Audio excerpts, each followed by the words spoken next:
Katherine Mansfield died at the age of 34, a compressed and short life, much like her short stories themselves.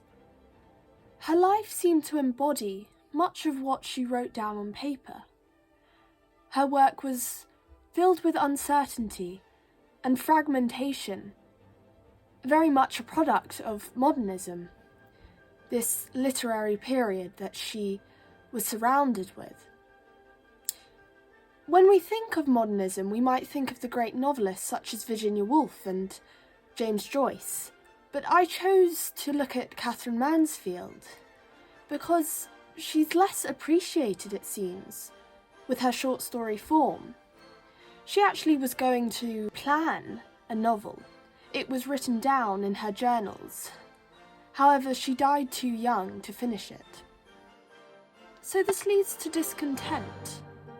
Discontent in Mansfield's work, and let us explore how this relates to her own life. So The Garden Party is one of Katherine Mansfield's most well-known works. It follows the character of Laura, an empathetic, conscientious girl who is surrounded by exactly the opposite of what I described. Her family are totally apathetic and strictly discriminatory across class boundaries. It starts with this gathering, this planning of a garden party, and we hear the news of a man's death. This man is part of the lower class, and only Laura reacts empathetically. Her mother reacts in this way. "Mother, a man's been killed," began Laura. "Not in the garden," interrupted her mother. And as you can see here, her mother is exactly bewildered by someone being killed in her garden, perhaps, and not at all worried about a human's death. So we focus on Laura, who is lost and totally disconnected from this family. And this pulls us into a theme of unfamiliarity in our familiar environments. Laura is in the familiar environment of her home, yet she trusts and feels so different to everyone around her. It's shown here. Again, how curious. She seemed to be different from them all. So there's this total discontent and disconnect. We do happily find that Laura connects with a different class when she moves and ventures into a different environment. She finds a picture. It says, when she looks at the dead man, she says, "He looks like a picture." And this shows that she is equivalent to the man in character, as Laura is described as such a picture earlier on. So we have this idea of equivalence across all class boundaries, yet Laura seems still so disconnected, and by the end, Mansfield leaves the story totally open to our interpretation, as Laura has a total revelation when she sees the lower class. She now understands something that she didn't before. We do not know what, which is where the discontent lies with us. Next, we have another family who seems perfect on the outside, described by the title, An Ideal Family. But obviously there is more at play here, as there usually is with Mansfield's stories. We follow the character of old Mr. Neve now, who is, let's say, also quite discontent, like Laura, with his situation.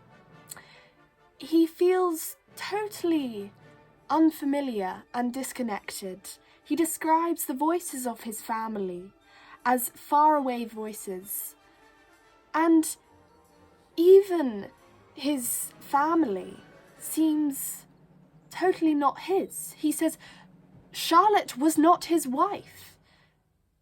His wife.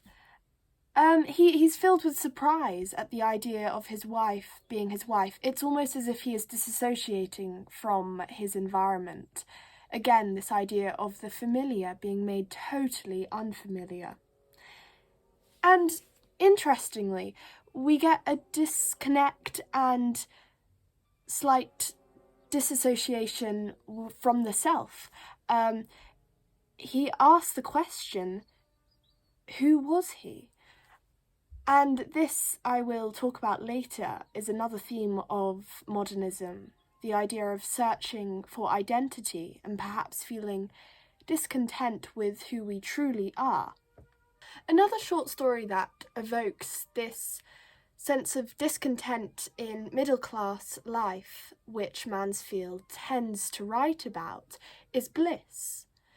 It surrounds the life of Bertha Young, who is married to Harry, and it simply tells of a dinner party, which is often the case in modernism, where we are only talking about a day or an event, but so much happens beneath it.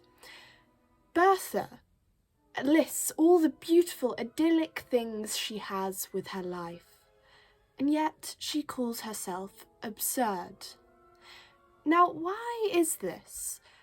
Well, obviously, she feels that there is something wrong. Perhaps wrong with herself, because she feels discontent still, and yet she has almost everything in the material world. So obviously, Mansfield is trying to show here that this beautiful life is totally not what it seems. By the end, we find out that Pearl and Harry are having an affair.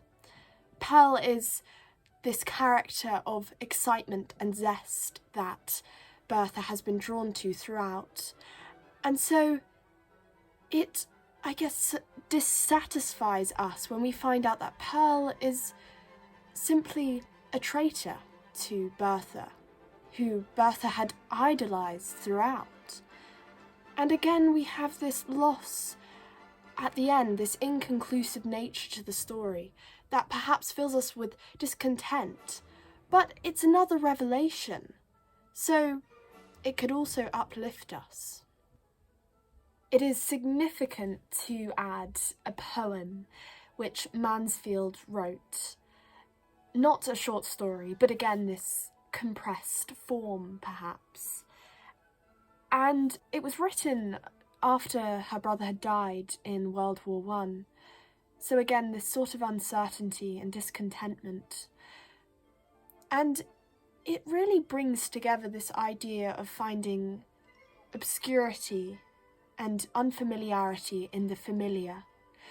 Finding a strange feeling with one's home environment.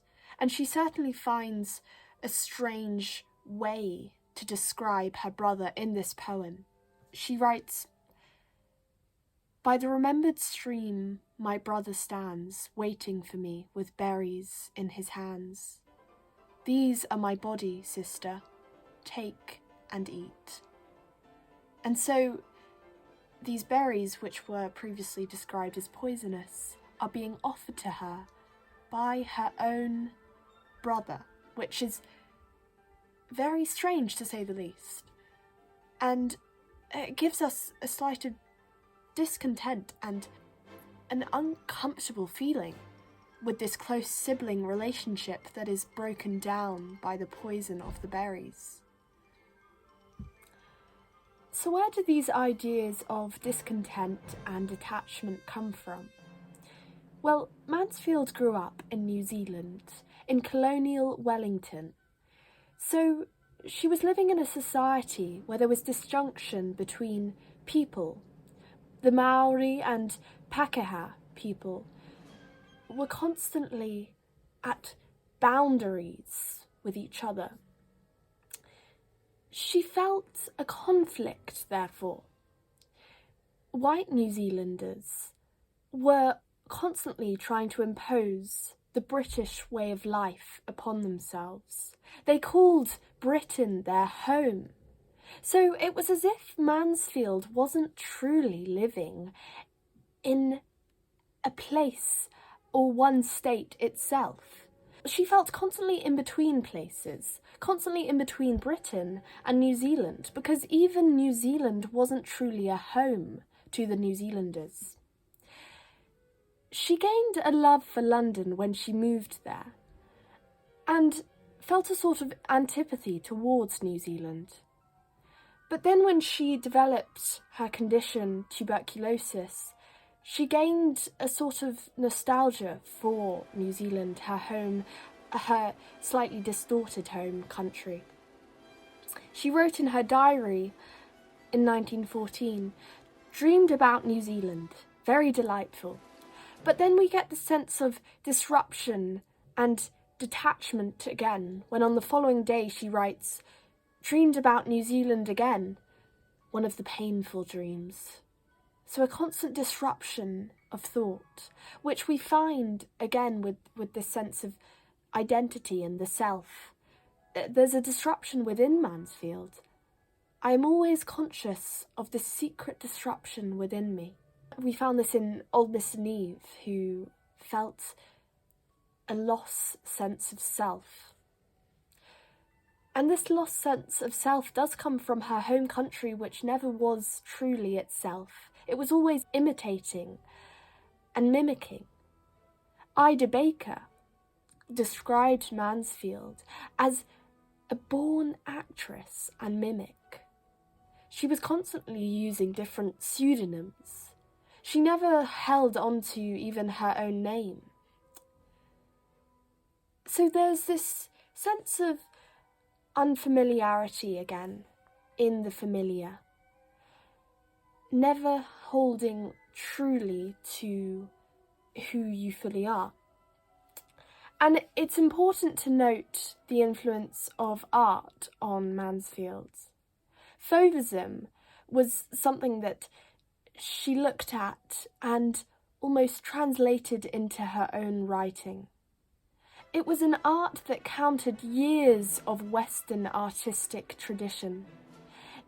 It distorted perspective and what we really think is accurate of the human form. It took something familiar and made it unfamiliar, perhaps by producing over-concentrated colours and distorted features.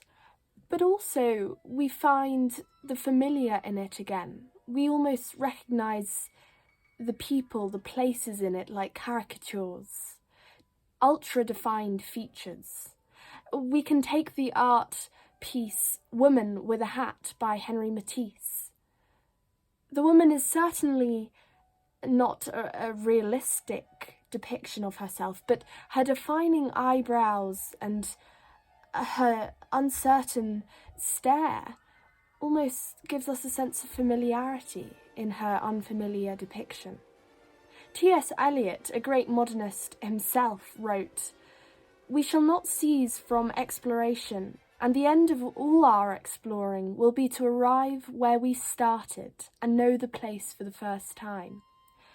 So he's saying here that we have to totally distort our perspective of something and make it unfamiliar before we can truly experience the familiarity of it. And so this sort of discontent in our homes, in our familiar environments, in our ways of life, perhaps brings us round to a sort of content, even when the stories seem totally inconclusive and disrupted in their ends.